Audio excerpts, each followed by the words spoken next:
오래전에 한 영상을 통해서 한 분의 이야기를 접하게 되었습니다.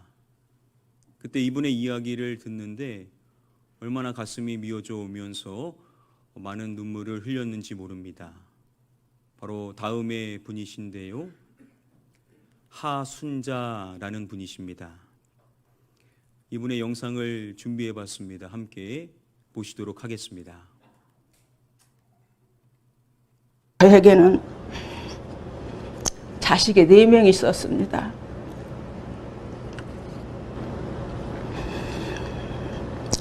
딸 셋과 아들 하나. 그런데 큰딸은 결혼을 하고 임신을 했는데 병원으로 가서 아기를 낳으러 갔습니다. 그런데 의료사고로 아기를 낳지도 못하고 떠났죠. 그리고 둘째 딸은 뇌염으로 7살 때 죽었습니다. 또한 셋째 딸은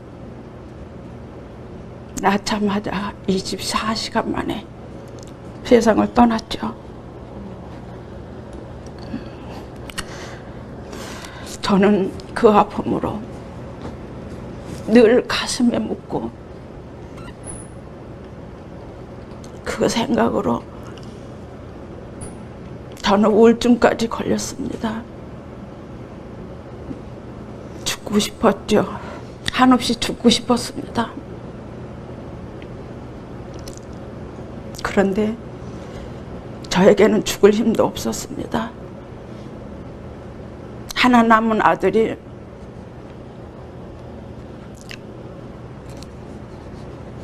내가 7세로 멈췄습니다. 그래서 그 아들을 두고서 죽는다는 것은 감히 저에게는 상상도 못했죠. 저에게는 하루하루 사는 것이 지옥 같았고 죽을 수도 없는 늘 하루하루를 눈물로 제가 울었을 것입니다. 우리 아들은 국민학교 들어갈 때까지 엄마 아빠 소리는 못했습니다. 그런 엄마가 되어서 학교를 보냈지만 학교 생활도 정상적으로 할 수가 없었죠. 가서 학교 가면은 다른 어린아이들은 교실에서 공부하고 있을 때 우리 아들은 운동장에 가서 놀고 학부형들이 선생님한테 항의를 했습니다. 저 아이 때문에 우리 아이들이 교육받는데 지장이 있다. 저 아이를 학교에 보내지 말라는 그런 학부형들이 있었죠.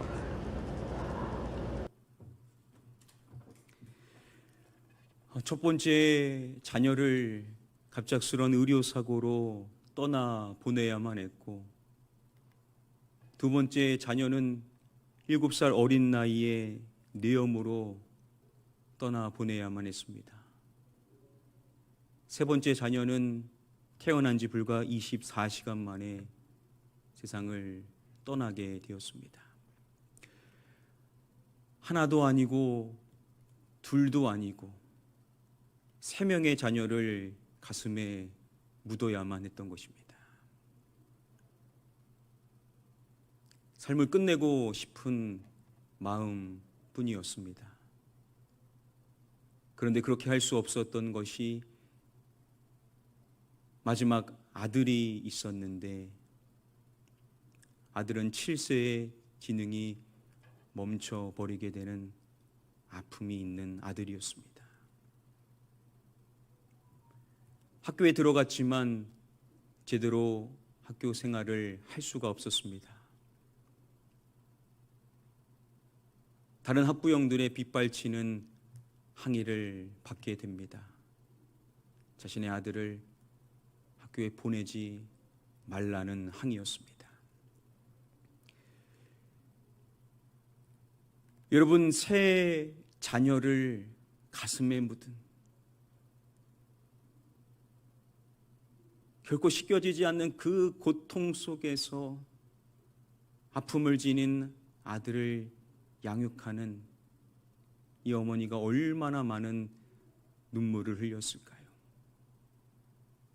하나의 자녀로 인한 아픔도 씻을 수 없는데 새 자녀를 먼저 떠내보는 그 고통과 그리고 그 고통 속에서 아픔이 있는 자녀를 양육해야 되는 그 괴로움을 우리는 감히 상상도 할 수가 없을 것입니다. 그러나 우리 인생의 삶 속에서도 예기치 못한 크고 작은 환난이 우리에게도 찾아오죠. 우리가 이 환난을 당했었을 때에는 다른 사람과 비교할 수가 없습니다. 내 환난이 제일 크게 느껴지기 때문이죠. 이렇게 우리에게 환난이 다가오면 다 괴롭고 힘들지만 자꾸 생각이 드는 것이 왜 내가 이 환난을 당하게 된 것인가? 이러한 생각에 사로잡혀서 더욱 괴롭게 될 것입니다. 역대기의 말씀 가운데 나오는 한 인물인 야베스, 이 야베스의 삶에도 환난이 있었습니다. 정확히 그것이 무엇인지는 말하기 어렵지만 그에게 큰 환난이 있었다라는 것은 분명한 사실입니다. 그 역시도 생각했겠죠. 왜? 도대체 왜? 그리고 이러한 생각에 이르렀을지 모릅니다. 내게 무슨 죄가 있어서? 내게 무슨 죄가 있어서 나에게 이러한 환난이 찾아왔는가? 우리도 환난 가운데 괴로운 삶을 살아가면서 이런저런 생각이 들다 보면 우리도 그럴지 모릅니다. 내게 무슨 죄가 있어서 내가 이러한 환난을 당하는가?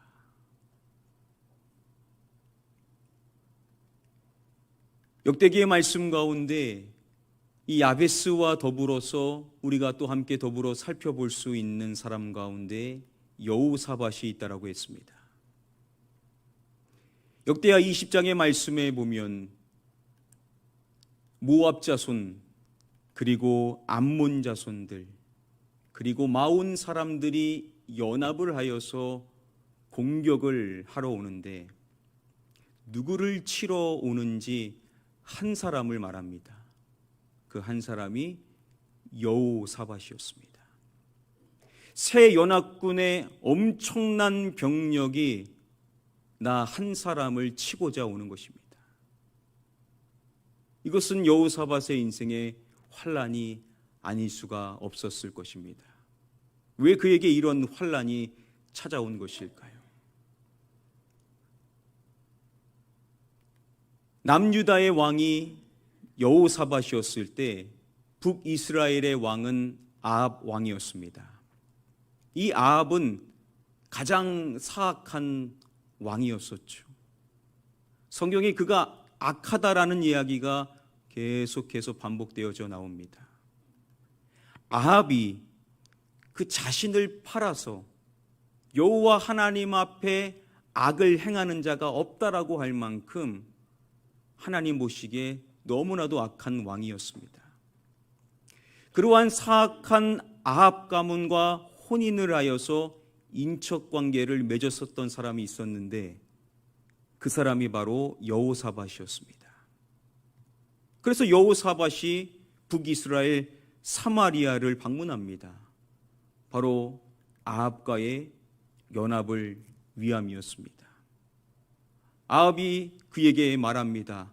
함께 길르앗라못을 치러 가자라고 제안을 하자 여호사밧이 말합니다. 내가 당신이고 당신이 나고 내 백성이 당신의 백성이니까는 자신이 가겠다라고 답을 합니다. 그러나 이것은 결코 하나님께서 기뻐하실 만한 모습이 아니었습니다. 결국 그 전장에서 처참한 패배를 당했고 아합은 그 자리에서 죽고 여호사밧은 목숨을 부지해서 다시 돌아올 수 있었는데, 자, 그러한 그에게 선견자 예후가 찾아와서 그에게 이렇게 말을 합니다. 왕이 악한 자를 돕고 여호와를 미워하는 자들을 사랑하는 것이 옳으니까 그러므로 진노하심이 왕에게 임하리이다. 왕이 악한 자를 돕고 여호와를 미워하는 자들을 사랑하는 것이 옳으냐는 것입니다. 명확히 그릇됐다라는 것이죠.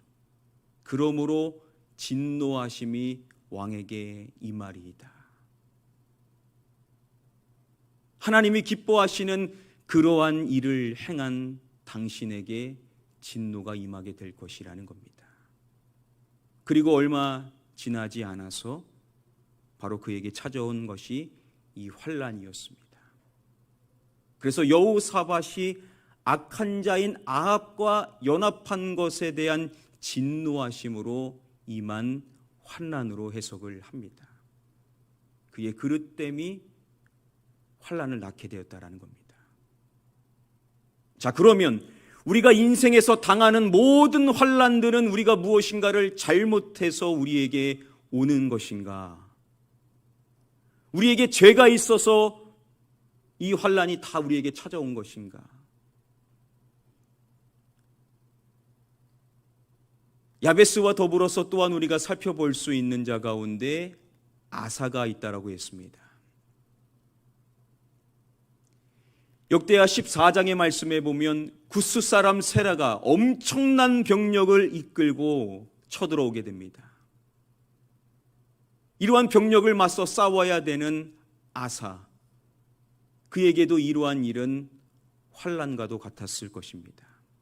자, 그러면 아사에게도 무엇인가 그릇된 점이 있었던 것인가? 역대하의 말씀에서 아사의 이야기는 14장에서 시작을 합니다. 1절 말씀에서 그가 왕이 되었다라는 최초의 이야기와 더불어 그의 시대에 그의 땅이 10년 동안 평안하니라 라고 말씀합니다. 자, 그리고 아사가 어떠한 자인지 이어지는 2절에서 아사가 그의 하나님 여호와 보시기에 선과 정의를 행하여, 아사는 하나님께서 보시기에 선과 의를 행하는 선한 자였습니다. 그리고 이어서 그의 행위를 말할 때 이방 제단과 산당을 없애고 주상을 깨트리며 아사라 상을 짓고, 당시 하나님께서 경계하셨었던 우상을 숭배하는 일을 근절시키고자 했었던 것입니다. 그리고 무엇보다도 중요했었던 일이 이것입니다. 유다 사람에게 명하여 그 조상들의 하나님 여호와를 찾게 하며 그의 율법과 명령을 행하게 하고, 아사는 백성들로 하여금 하나님을 찾게 하며 하나님의 말씀에 순종하도록 하는 선한 왕이었습니다. 그리고 이어서 또 5절에서 말합니다. 또 유다 모든 성읍에서 산당과 태양상을 없애며 나라가 그 앞에서 평안함을 누리니라. 그리고 6절 말씀에서 이렇게 밝힙니다. 여호와께서 아사에게 평안함을 주셨으므로 그 땅이 평안하여 여러 해 싸움이 없은지라. 여호와 하나님이 그 아사에게 평안함을 주셨기 때문에 그가 통치하는 그 유다 땅이 평안할 수 있었고 여러 해 싸움이 없을 수가 있었다라는 겁니다. 바로 유다 땅은 선한 자인 아사로 인하여 평안했다라는 것이죠. 자, 그런데 그러한 아사에게 무엇이 찾아왔냐? 환난이 찾아왔다라는 겁니다. 성경은 그 이전에 그의 그릇됨에 대해서는 아무것도 말하지 않고 그가 행한 선한 일들만을 기억하고 있습니다. 우리가 인생에서 환난을 맞이하게 되는데 이 모든 환난들이 우리가 무엇인가를 잘못해서 우리에게 찾아오는가? 그렇지는 않다라는 것이죠. 우리가 역대기의 말씀을 통하여서 우리에게 환난이 찾아왔을 때 우리가 행할 일이 무엇이냐? 왜 나에게 이 환난이 찾아왔는가? 내가 무엇인가를 잘못해서 그런 건가? 아닌가? 이러한 것에 우리가 빠져서는 안 된다라는 것을 우리에게 교훈해 줍니다. 그러면 중요한 것이 뭐냐? 환난이 왔을 때 우리가 무엇을 행해야 되는가? 자, 여호사밧의 인생에 환난이 찾아왔습니다. 생각해 보니까 내가 뭔가 잘못했습니다. 그러면 여호사밧이 내가 그때 왜 그랬을까? 자신의 삶을 후회하면서 자책하면서 좌절했는가? 여호사밧은 이렇게 했다라고 말합니다. 여호사밧이 여호와께로 낯을 향하여 간구하고. 여호사밧은 여호와 하나님을 향하여서 집중하여 기도했다라고 말씀을 해줍니다. 자, 그러면 아사의 경우는 어떻습니까? 그의 삶에 환난이 찾아왔습니다. 근데 아무리 생각해봐도 나의 인생의 삶에 거리낄 만한 일을 행한 적이 없는 것 같습니다. 그러면 난 잘못한 것도 없는데 왜 나에게 이런 어려움이 찾아오는가? 원망하면서 신앙이 약해졌는가? 아사는 이렇게 했다라고 말합니다. 아사가 그의 하나님 여호와께 부르짖어 이르되. 아사는 자신의 하나님께 간절하게 부르짖어 기도를 했다라는 것입니다. 자, 우리는 여기서 아주 중요한 사실을 배울 수가 있는 것입니다. 내 인생에 환난이 찾아왔습니다. 되짚어 보니까 꺼리끼는 것이 있습니다. 그때 그러지 말았어야 되는데 왜 내가 그랬을까? 후회가 됩니다.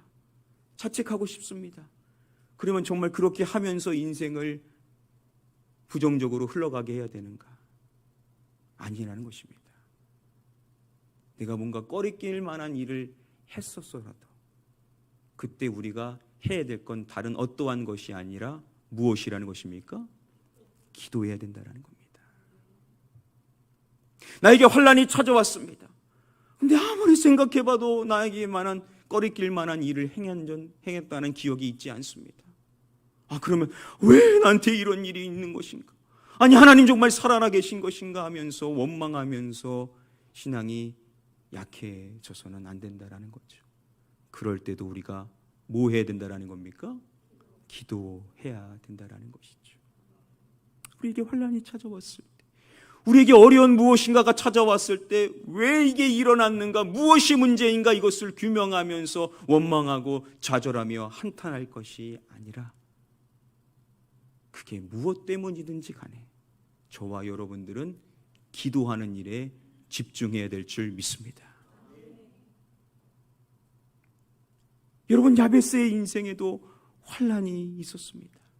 그 환난 가운데 있었을 때 야베스가 행한 일이 무엇인지 오늘 말씀이 우리에게 일러주는 것입니다. 우리 함께 다음에 본문 말씀 한 목소리로 읽어보겠습니다. 시작. 야베스가 이스라엘 하나님께 아뢰어 이르되 주께서 내게 복을 주시려거든 나의 지역을 넓히시고 주의 손으로 나를 도우사 나로 환난을 벗어나 내게 근심이 없게 하옵소서 하였더니 하나님이 그가 구하는 것을 허락하셨더라. 야베스가 행한 유일한 일, 야베스가 하나님께 아뢰어 이르되. 야베스는 하나님께 기도를 드렸던 것입니다. 환난 가운데 있을 때 그가 행한 일은 바로 기도였다라는 것이죠. 이것은 단순히 역대기의 말씀에서만 나오는 것이 아닙니다. 시편의 말씀에 보면 나의 환난 날에 내가 주께 부르짖으리니 그들이 그 환난 중에 여호와께 부르짖으매 내가 환난 중에 여호와께 부르짖었더니. 신약의 말씀에도 보면 환난 중에 참으며 기도에 항상 힘쓰며 환난 가운데 있을 때 우리가 행해야 될 일이 뭐냐? 부르짖어 기도하는 일이라는 것이죠. 저와 여러분들의 인생에 환난이 찾아왔을 때 원망하고 싶고 탓하고 싶고 그래서 좌절되고 쓰러져 있고 싶은 그러한 어려움의 마음이 우리 안에 가득하게 되었었을 때 그때 우리는 정신을 다시 차리고 우리가 해야 될 일은 무엇이냐? 바로 기도라는 사실을 우리가 기억하는 자가 되어야만 될 줄 믿습니다. 한번 따라해 보도록 하겠습니다. 환난 가운데 있을 때 기도하는 일에 집중해야 합니다. 물론 다른 때도 우리가 기도하고 깨어 있어야 합니다. 그러나 특히 환난 가운데 있을 때 내 인생에 무엇인가 어렵고 힘들어서 괴로운 마음이 내 안에 가득할 때 그럴 때 우리가 집중해야 될 것은 그 어떤 다른 일이 아닌 기도하는 일이라는 사실을 하나님께서 우리에게 말씀해 주시는 줄 믿습니다. 야베스가 하나님께 기도할 때 그가 구하는 내용이 이것입니다. 주의 손으로 나를 도우사 나로 무엇을 벗어나 무엇에 벗어나달라고 합니까? 환난을 벗어나 주의 손으로 나를 도우사 나로 환난을 벗어나게 하소서. 야베스는 안 것입니다. 하나님은 나를 도와주시는 분이시고 나를 이 환난에서 건져주시는 분이시라는 믿음이 있었던 것입니다. 시편의 말씀 가운데 하나님께서 우리에게 어떠한 분이신지를 알려주는 너무나도 중요한 말씀 가운데 시편 46편 1절 말씀이 있습니다. 우리 함께 한번 읽어보도록 하겠습니다. 시작. 하나님은 우리의 피난처시요 힘이시니 환난 중에 만날 큰 도움이시라. 하나님은 저와 여러분들의 피난처가 되시고 힘이 되시는 분이신데 또 중요한 사실이 무엇이냐? 환난 중에 만날 큰 이것이시라 라고 말씀을 해줍니다. 큰 무엇이라고요? 도움이시라. 저와 여러분들의 인생에 환난이 찾아올 수 있는데 우리가 그 환난 중에 있었을 때 하나님이 우리를 만나주시는데 하나님이 어떠한 분이심을 우리에게 알게 하냐? 우리의 큰 도움이 되시는 분이심을 우리에게 알게 해 주실 것이라는 것입니다. 환난은 너무나 우리를 힘들게 합니다. 사실 없었으면 좋겠습니다. 그런데 찾아오더라는 거죠. 그런데 우리가 신앙의 눈으로 바라본다면 이 환난은 우리로 다시금 우리가 하나님을 만날 수 있도록 해주는데 하나님이 어떠한 분이심을 우리로 알게 하냐? 하나님은 나의 큰 도움이 되시는 분이심을 우리로 알게 해준다라는 것입니다. 그래서 우리는 환난 가운데 있을 때 저와 여러분들의 큰 도움이 되시는 하나님을 계속해서 의지하며 나아가는 자가 되어야만 될 줄 믿습니다. 야베스의 본문은 딱 2절입니다. 역대상 4장 9절과 10절인데 이것을 히브리어 원문 본문으로 보면 그 구조가 아주 정교하게 짜여져 있습니다. 마지막 결론으로 여겨질 수 있는 10절 마지막 내용은 9절 시작의 내용과 연결되어지게 되는 내용입니다. 사실 결국 최종적인 결론은 무엇이냐? 기도의 최종적 결론은 시작의 내용인 9절 시작 말씀이라고 볼 수가 있습니다. 자, 야베스를 말할 때 야베스는 귀중한 자라라고 말씀을 해줍니다. 야베스는 어떠한 인생을 살아가게 됐냐? 귀중한 자의 인생을 살아갔다라고 이야기를 해주고 있습니다. 자, 그는 분명히 환난 가운데 있었습니다. 그런데 환난 가운데 하나님께 기도했더니 하나님이 그를 환난 가운데 건져주셨고 그의 인생을 바꿔주셨는데 그의 삶을 귀중한 인생으로 바꿔 주셨다라는 것이죠. 바로 그의 기도를 들어주신 하나님은 우리를 귀중한 인생으로 변화시켜 주시는 하나님이시라는 것입니다. 이러한 야베스의 이야기와 딱 부합하는 구약의 말씀이 하나 있습니다. 시편 91편 15절 말씀입니다. 그가 내게 간구하리니 내가 그에게 응답하리라. 그들이 환난 당할 때 내가 그와 함께하여 그를 건지고 영화롭게 하리라. 그가 내게 간구하리니 내가 그에게 응답하리라. 하나님은 우리의 기도에 응답하시는 분이신데, 구체적으로 말씀해 주실 때 환난 당할 때 그를 건지고, 우리가 기도할 때 하나님은 우리를 환난 가운데에서 건져 주시는 분이시라는 것입니다. 그리고 마지막으로 말씀할 때 그를 건지고 영화롭게 하리라라고 말씀을 해줍니다. 야베스에 대해서 말하는 귀중한 자, 여기서 이 귀중한이라고 번역이 된 이 히브리어 원어, 바로 영화롭게 하리라와 같은 카바드라는 단어가 쓰였습니다. 우리가 기도할 때 하나님은 우리에게 응답해 주셔서 특히 환난 가운데 있을 때 우리를 건져 주시고, 그리고 끝나는 것이 아니라 우리의 삶을 카바드, 영화롭게 귀중한 인생, 존귀한 인생으로 우리를 세워주신다라고 말씀해 주시는 줄 믿습니다.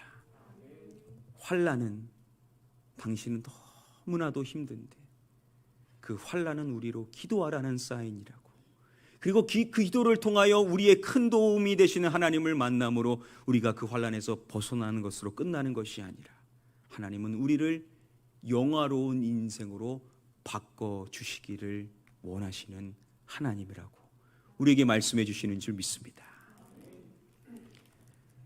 오늘 우리 말씀을 통하여서 우리가 특히 환난 가운데 있을 때 우리가 무엇에 집중해야 되는지, 우리에게 필요한 믿음이 무엇인지를 세 가지로 정리해 볼 수가 있습니다. 먼저 첫 번째입니다. 환난 중에 우리는 기도하는 일에 집중해야 한다라는 것입니다. 환난이 찾아왔다? 그건 다른 것 하라는 것이 아닙니다. 원망하라는 것이 아닙니다. 자책하라는 것이 아닙니다. 환난은 하나님께서 우리에게 기도에 집중하라는 사인이라는 것을 알고 우리는 특히 환난 속에서 기도하는 일에 더욱 집중해야 될 줄 믿습니다. 두 번째, 환난 중에 우리의 큰 도움이 되시는 하나님을 의지해야 한다라는 점입니다. 환난은 우리로 하나님을 다시금 만날 수 있게 하는데, 그 하나님은 누구시냐? 우리의 큰 도움이 되시는 분이시라는 것이죠. 그래서 환난은 하나님을 의지하는데 우리의 큰 도움이 되시는 하나님을 의지함으로써 우리가 기도하는 자리로 더욱 나아가야만 한다라는 것입니다. 마지막 세 번째, 하나님께서 우리의 기도를 통해 우리를 영화로운 인생으로 변화시켜 주실 것임을 믿어야 한다라는 것입니다. 하나님께서는 환난 속에 기도하는 저와 여러분들의 인생을 그렇게 끝내게 하는 것이 아니라 결국 우리를 귀중한 인생, 존귀한 인생, 영화로운 인생으로 바꿔 주시고자 하신다라는 것, 우리가 이러한 하나님을 믿는 믿음이 있어야만 한다라는 것이죠. 그러면 우리는 환난 속에서도 소망을 잃지 않을 수 있는 줄 믿습니다. 자, 우리 핸드폰 있으신 분들 다 한번 꺼내 보실까요? 우리가 말씀 듣고 그냥 넘어가면 기억하려고 해도 망각하기가 쉽습니다. 그래서 지금 보이시는 화면을 카메라로 담으셔가지고 여러분들이 한 주간만이라도 수시로 보면서, 내가 기도해야 되는 일에 집중해야 되겠다. 내가 큰 도움이 되신 하나님을 의지해야 되겠다. 내 인생을 영화로운 인생으로 바꿔주실 하나님을 믿고 기도해야 되겠다. 여러분들이 수시로 여러분들을 깨닫게 하고 여러분들의 삶을 바른 방향으로 나아갈 수 있도록 한 주간 이 말씀의 가르침을 수시로 보면서 기억했으면 좋겠습니다. 자, 그래서 한 주만 우리가 잘 살아도 삶이 바뀔 수 있습니다. 우리가 이 한 주간 하나님을 다시 만난다면 우리의 큰 도움이 되시는 하나님, 우리의 피난처가 되시고 힘이 되시며 우리를 환난 가운데 건지실 여호와 하나님을 한 주간 만나게 된다면 우리의 삶이 완전히 새롭게 바뀌게 될 줄 믿습니다. 그 하나님을 만나는 복된 한 주가 되셔서 기도가 다시금 새로워지고 내 인생에 이 큰 도움을 주시는 하나님을 내가 다시금 만나게 되었다라고 고백하실 수 있는 복된 한 주 되시기를 주님의 이름으로 간절히 축복하며 축원합니다.